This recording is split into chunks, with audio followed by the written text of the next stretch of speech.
જો આપણે આપણા યમુનાજીને આપણા અલૌકિક માતા માનતા હોઈએ, આપણે એમના દૂષિત પેલામાંથી બહાર કાઢવા હોય. અત્યારે તો એટલું કેમિકલ છે. પેલા વ્રજવાસીનો ફોન આવ્યો હતો, ઈલાબેના વિડીયો જુઓ, આ મૂડે છે ફીડ. ઠાકોરજી પ્રાગટ લીધું ત્યારે કાળી નાગ યમુનાજીને દૂષિત કરતો હતો, અને એવો દૂષિત કરતો પક્ષીઓ જાય ને તોય મરી જતા હતા હવામાં. તો અત્યારે પરિસ્થિતિ કાળિયા નાગ ને તો ઠાકોરજીએ નાખ્યું. હવે કાળિયા નાગ કરતા તો હાવ સહેલી વસ્તુ. મોદીજી ધારે તો એક ક્ષણમાં વટહુકમ બહાર પાડીને કહી દે કે કેમિકલ વાળું પાણી અને નાળાનું છોડવાનું નહીં.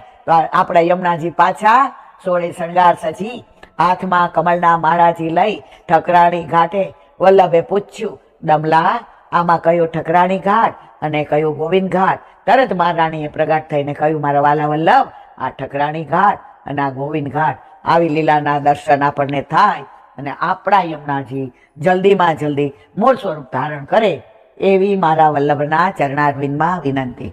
બોલો વલ્લભ.